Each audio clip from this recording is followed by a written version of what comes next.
আসসালামু আলাইকুম। এটিএন বাংলা সংবাদে সবাইকে স্বাগত জানাচ্ছি আমি আফরোজা রূপা।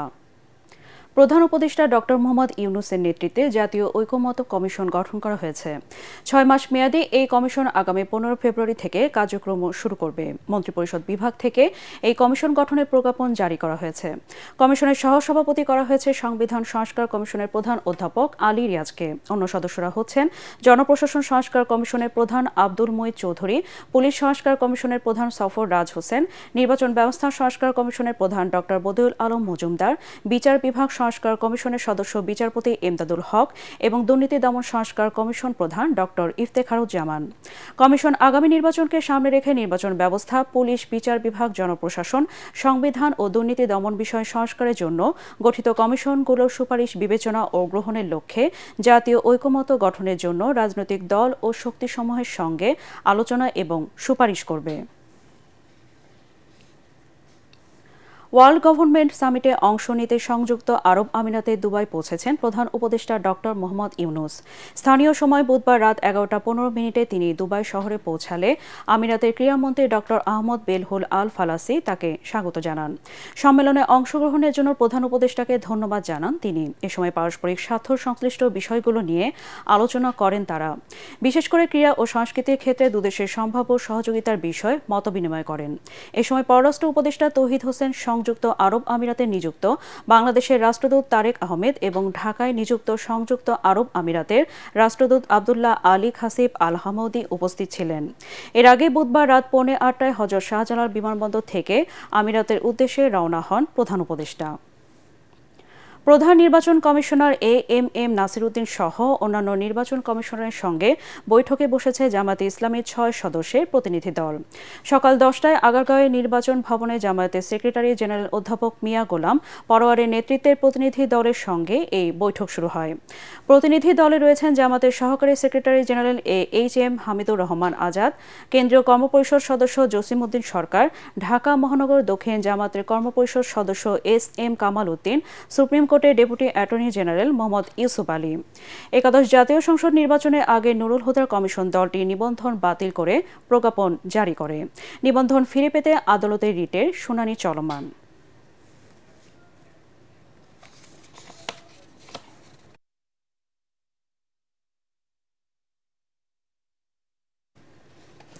জুলাই আগস্টের আন্দোলনে সারা দেশে 848 নেতাকর্মী নিহতের ঘটনায় শেখ হাসিনা, সাবেক স্বরাষ্ট্র ও আইনমন্ত্রী সহ 500 জনের বিরুদ্ধে আন্তর্জাতিক অপরাধ ট্রাইব্যুনালে অভিযোগ দায়ের করেছে বিএনপি।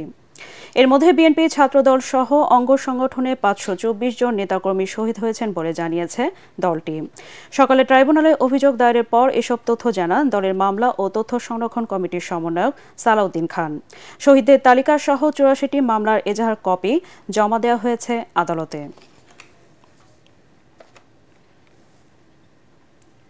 কাল থেকে টঙ্গীর তুরাগ নদীর তীরে শুরু হচ্ছে বিশ্ব ইজতেমার তৃতীয় পর্ব।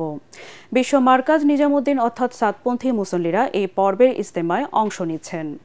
দিল্লি বিশ্ব মার্কাজ থেকে মাওলানা আব্দুল সাত্তারের জিম্মাদারিতে 42 সদস্যের একটি জামাত গত রাতে ইজতেমা ময়দানে এসেছে। রাতেই মশারা করেছেন তারা। বিপুল সংখ্যক বিদেশি মেহমান তৃতীয় পর্বের ইজতেমায় অংশ নিতে ময়দানে হাজির হয়েছে। সকাল থেকে দলে দলে মুসল্লিরা আসছেন ইজতেমা ময়দানে। গত 2 পর্বের মতোই এবারও ইজতেমা ময়দানে নিরাপত্তা জোরদার করেছে আইন শৃঙ্খলা বাহিনী। আন্তর্জাতিক। রাশিয়ার প্রেসিডেন্ট ভ্লাদিমির পুতিনের সঙ্গে টেলিফোনে কথা বলেছেন মার্কিন প্রেসিডেন্ট ডোনাল্ড ট্রাম্প। সেখানে তারা চলমান রাশিয়া ইউক্রেন যুদ্ধের পাশাপাশি অন্যান্য ইস্যু নিয়েও আলোচনা করেন। ট্রাম্প বলেন, ইউক্রেন যুদ্ধের প্রাণহানি বন্ধে রাজি হয়েছেন পুতিন। বার্তা সংস্থা আনাদোলু জানিয়েছে, রুশ প্রেসিডেন্ট ভ্লাদিমির পুতিনের সাথে মার্কিন প্রেসিডেন্ট ডোনাল্ড ট্রাম্পের দীর্ঘ এবং অত্যন্ত ফলপ্রসূ কথোপকথন হয়েছে। নিজের সোশ্যাল মিডিয়া প্ল্যাটফর্মে ট্রাম্প বলেছেন, ইউক্রেন, মধ্যপ্রাচ্য, জ্বালানি, কৃত্রিম বুদ্ধিমত্তা, ডলারের শক্তি এবং অন্যান্য বিভিন্ন বিষয় নিয়ে আলোচনা হয়েছে।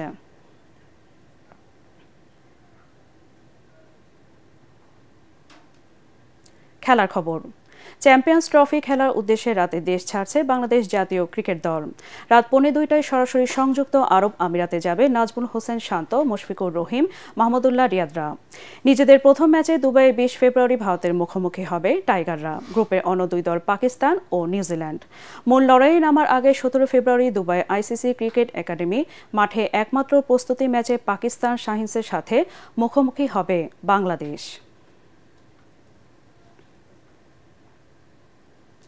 ইংলিশ প্রিমিয়ার লিগে লিভারপুলকে 2-2 গোলে রুখে দিয়েছে এভারটন। গুডিসন পার্কে বেতর গোলে 11 মিনিটে এগিয়ে যায় স্বাগতিক শিবির। যদিও সেই লিড তারা ধরে রাখতে পারেনি। 5 মিনিট পর লিভারপুলকে সমতায় ফেরান অ্যালেক্সিস ম্যাক এলিস্টার। আক্রমণ আর বল দখলে রেখে ব্যবধান বাড়াতে মরিয়া হয়ে ওঠে আর্নে স্লটের দল। তারই ধারাবাহিকতায় 73 মিনিটে মোহাম্মদ সালার গোলে ব্যবধান 2-1 করে অলরেডরা। যদিও ইনজুরির সময় জেমস দারকুস্কি সমতায় ফেরায় এভারটনকে। পয়েন্ট হারালেও আর্সেনালের চেয়ে 7 পয়েন্টে এগিয়ে থেকে শীর্ষস্থান ধরে রেখেছে লিভারপুল।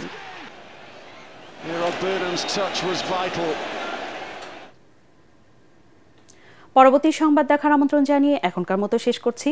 এটিএন বাংলা সংবাদ ইউটিউবে দেখতে ব্রাউজ করুন youtube/ATN বাংলা নিউজ। ধন্যবাদ সবাইকে।